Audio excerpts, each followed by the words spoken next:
കുറെ കഴിഞ്ഞപ്പോൾ അത് എൻ്റെ മോളെടുത്ത് പൂർണ്ണമായിട്ടും വായിച്ചു. എന്നെ കൊണ്ട് അത്ര വായിക്കുമ്പോൾ ഇത്രയോട് ബുക്കാണ്.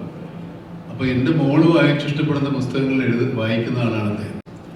പൊതുവെ അല്പം സഭാനുഭവമുള്ള ആളായതുകൊണ്ടാണ് എവിടെയും ഉൾപ്പെടുത്താൻ വേണ്ടി ഇങ്ങോട്ട് വന്നത്. ഈ സാധാരണ മലയാളത്തിൽ സംഭവിക്കാത്തൊരു സായാഹ്നമാണ് നമുക്കിന്ന് ഇവിടെ ഉണ്ടായിരുന്നത്. ആന്തോളജി വിഭാഗത്തിൽ സിനിമകൾ അപൂർവമായിട്ടും ഉണ്ടാകും. പക്ഷെ നമുക്ക് ആരുടെ മുമ്പിലും ധൈര്യമായിട്ട് പറയാവുന്ന ഒരു ആന്തോളജി ആയിരിക്കുന്നത് മലയാള ഭാഷയെ സംബന്ധിച്ചിടത്തോളം മനോരഥങ്ങൾ. മനോരഥങ്ങൾ എഴുത്തുകാരൻ്റെ മനോരഥത്തിൽ കയറി പോകുന്നതാണ്, കാഴ്ചകളാണ് നമ്മൾ കാണുന്നത്. അതിനേക്കാളും വലിയ ചേർന്നൊരു പേരും ഉണ്ടാവാൻ സാധ്യത കുറവാണ്. എന്നെ സംബന്ധിച്ചിടത്തോളം ഞാൻ വളരെ വ്യക്തിപരമായിട്ട് എംടിയുടെ അടുപ്പമുള്ള ഒരാളാണ്. ഒരുപാട് കാര്യങ്ങളെ പറ്റി പറയാനുണ്ട്. പക്ഷേ അദ്ദേഹത്തിൻ്റെ ഒരു വളരെ പ്രത്യേകത എനിക്ക് ഇപ്പോഴും മനസ്സിലാകാത്തത്, അത്ഭുതപ്പെടുത്തുന്നത് അദ്ദേഹത്തിലുള്ള ചെറുപ്പമാണ്.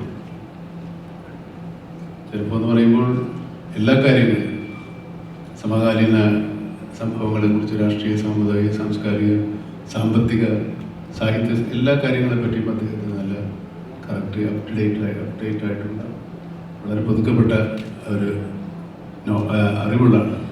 പുതിയ പുസ്തകങ്ങൾ, പുതിയ സാഹിത്യകാരന്മാർ, പുതിയ ലോകത്ത് നടക്കുന്ന കാര്യങ്ങൾ, ലോകത്തിലെ വിവിധ ഭാഷകളിൽ ഇറങ്ങുന്ന പുസ്തകങ്ങളെ പറ്റിയുള്ള അറിവ് അത് വായിച്ചിരിക്കുന്നു. ഇതിൻ്റെ അടുത്ത കാലത്ത് പേര് ഞാൻ മറന്നുപോയത്, അപ്പം വേണ്ടി ഞാൻ ഫോൺ എടുത്തപ്പോഴേ എന്നെ വിളിച്ചത്. എനിക്കൊരു പുസ്തകം കൊടുത്തയച്ചിരുന്നു. രണ്ടാം ലോകമഹായുദ്ധ കാലത്ത് നടന്ന ഒരു സംഭവ കഥയെ ആസ്പദമാക്കിയിട്ടുള്ള ഒരു ഫിക്ഷനാണ്, ഒരു ഡോക്ടർ ഫിക്ഷൻ. ഈ പുസ്തകം എനിക്ക് അശ്വതി കൊടുത്തയച്ചു. എനിക്ക് തന്നേക്കാൻ പറഞ്ഞിട്ട് എവിടെ 2 പുസ്തകങ്ങൾ എന്തെങ്കിലും ഒന്നാകാം. പക്ഷെ ഞാനത് വീട്ടിൽ കൊണ്ട് വെച്ചിരുന്നു. കുറെ കഴിഞ്ഞപ്പോൾ അത് എൻ്റെ മോളെടുത്ത് പൂർണ്ണമായിട്ടും വായിച്ചു. എന്നെ കൊണ്ട് അത്ര വായിക്കുമ്പോൾ ഇത്രയോട് ബുക്കാണ്. അപ്പോൾ എൻ്റെ മോള് വായിച്ചിഷ്ടപ്പെടുന്ന പുസ്തകങ്ങൾ വായിക്കുന്ന ആളാണ് അദ്ദേഹം. അപ്പോൾ ഞാനും അദ്ദേഹവും തമ്മിൽ വളരെ ദൂരമില്ലെങ്കിലും എൻ്റെ മോളും തമ്മിൽ ഒരുപാട് ദൂരമുണ്ട്. പക്ഷേ അവരറിയുന്ന സാഹിത്യ കാലത്ത് ജീവിക്കുന്ന ഒരാളാണ്. സാഹിത്യ രംഗത്ത് എത്രത്തോളം അപ്ഡേറ്റഡ് ആണ്, എത്രത്തോളം തികച്ചും മുന്നോക്കി സഞ്ചരിക്കുന്ന ആൾ തന്നെയാണ്. പിന്നെ കടുകണ്ണാവ ഒരു കഥ മാത്രമല്ല, 2 കഥകളാണ്. അവളുടെ ഓർമ്മയ്ക്ക്, അല്ലേ, ഇതിൻ്റെ ഓർമ്മയ്ക്ക്. ഈ സിനിമ ഒരു വലിയ സിനിമയൊക്കെ ഞാനും ജീവിതത്തിൽ കൂടെ നോക്കിയതാണ്. കുറേ വലിയ കഥ, ഒരു പൂർണ്ണ സിനിമയായിട്ട് ഈ 40-30 മിനിറ്റിലല്ലാതെ 2 മണിക്കൂറിലുള്ള സിനിമയാക്കാൻ വേണ്ടി അദ്ദേഹത്തെ സമീപിച്ചു. അതിൻ്റെ തീരുമാനമൊക്കെ ഉണ്ടായതാണ്.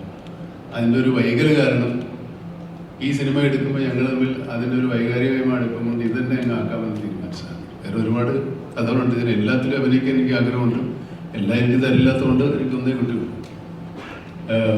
അതാണ് കടുകണ്ണാവ നിന്റെ ഓർമ്മയ്ക്ക്. അതിന് കടുകണ്ണാവ മാത്രമായിട്ടില്ലേ. ഞങ്ങളിത് എംടിയുടെ എന്താ പറയുക, കുറച്ച് ആത്മാംശമുള്ള സിനിമയാണ്, അതെയാണ്. അതിന് 2 വേഷമാണ് എന്നോട് ചെയ്യാൻ പറഞ്ഞിരുന്നത്. പക്ഷെ പിന്നെ അതും ചുരുങ്ങി ഒന്നായി. അങ്ങനെ മൊത്തത്തിൽ എന്നെ കുറുക്കിയെടുത്തിരിക്കുക സിനിമയിൽ. കുറച്ചേ ഉള്ളൂ, പക്ഷെ നല്ല ഒരു നൊസ്റ്റാൾജിയ ഉണ്ടാക്കുന്നൊരു സിനിമയാണ്. നമ്മൾ പലരും എംടിയെ വായിക്കാൻ തുടങ്ങിയ കാലത്ത്, അല്ലെങ്കിൽ അങ്ങനെയുള്ള സിനിമകളെ നമ്മൾ ഇഷ്ടപ്പെടാൻ തുടങ്ങിയ കാലത്ത്, തറവാടും വിദേശത്ത് പോയ അച്ഛനും ഒക്കെ ആയിട്ടുള്ള ഒരു കഥ. അത് രഞ്ജിയാണ് ഡയറക്റ്റ് ചെയ്തിരിക്കുന്നത്. ഞങ്ങൾ സിലോണിലൊക്കെ പോയി ഷൂട്ട് ചെയ്തതാണ്.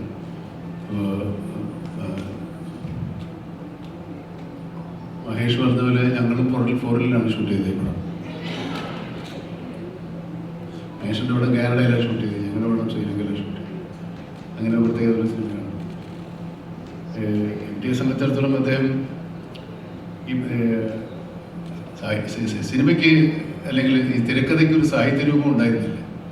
തിരക്കഥയ്ക്ക് അങ്ങനെ വായനക്കാരുണ്ടായിരുന്നില്ല, ഒരു സാഹിത്യ രൂപം എന്നല്ല. അത് എംടിയുടെ തിരക്കഥകൾ വായിച്ചിട്ടാണ് സിനിമയ്ക്ക് ഒരു സാഹിത്യം ഉണ്ട് എന്ന് നമ്മൾ മനസ്സിലാക്കി. അതിനുമുമ്പ് സിനിമ ഉണ്ടായിട്ടുണ്ട്, ലോകോത്തര തിരക്കഥകളൊക്കെ ഉണ്ടായിട്ടുണ്ടാകും. മലയാളത്തെ സംബന്ധിച്ചിടത്തോളം തിരക്കഥ അച്ചടിച്ച് എംടിയാണ് അതിൻ്റെ ഒരു ആരംഭത്തെക്കുറിച്ചാണ് അച്ചടിച്ച് അത് സാഹിത്യ രൂപമായി പുറത്തിറക്കുക. അതിന് പിൽക്കാലത്ത് സിനിമാ വിദ്യാർത്ഥികൾക്ക് എല്ലാവർക്കും ആ തിരക്കഥകൾ ഒരുപാട് ഉപകാരപ്പെട്ടിട്ടുണ്ട്. ഞാൻ എംടിയുടെ കഥകൾ വായിക്കുമ്പോൾ ഞാൻ തിരക്കഥയായിട്ടാണ് കാണുന്നത്. എനിക്ക് എഴുതാനൊന്നും പറ്റിയില്ല. അല്ലെങ്കിൽ ഏതെങ്കിലും ഒരു കഥാപാത്രമായിട്ട് മാറുന്ന ഒരു സ്വഭാവമൊക്കെ പണ്ടുപോലും ഉണ്ട്, ഇപ്പോഴും കാലത്ത് ഞാനും അദ്ദേഹം തമ്മിൽ ഒരു ചെറിയ എന്താ പറയുക ഒരു ഉടമ്പടി ഉണ്ടായിക്കൊണ്ട് 2 ചെറുകഥകൾ ഞാൻ വായിക്കാം എന്ന് വേണ്ടി അദ്ദേഹത്തിന് അഡ്വാൻസ് കൊടുത്തു. അതായത് കഥ വായിക്കേ ഒരു കഥ ഒരു 10 പേജോ അല്ല 5 പേജോ 4 പേജോ ഉള്ള കഥ വായിച്ച് ഏതെങ്കിലും ഒരു TV-യിലോ അല്ലെങ്കിൽ യൂട്യൂബിലോ കൊടുക്കാൻ വേണ്ടി വായിച്ചാണ്. ഇതുവരെ നടന്നിട്ടില്ല. ഏതെങ്കിലും ഒരു കഥ എടുത്തോളം പറഞ്ഞു. എനിക്ക് തിരഞ്ഞെടുക്കാൻ പറ്റിയില്ലാത്തതുകൊണ്ടാണ് നീണ്ടു പോയത്. അതിനിത്രയൊക്കെ ആയി. ഇത് മലയാളത്തിൽ ആദ്യ സംരംഭം പോലെയാണ്. എനിക്ക് പ്രായം ആയിട്ടില്ല. എനിക്ക് 1 വർഷം കൂടെ ആയി. അത്രേ ഉള്ളൂ. എൻ്റെ ഹൃദയം നിറഞ്ഞ ജന്മദിനാശംസ. ആയുസ്സും ആരോഗ്യവും ഉണ്ടാവട്ടെ എന്ന്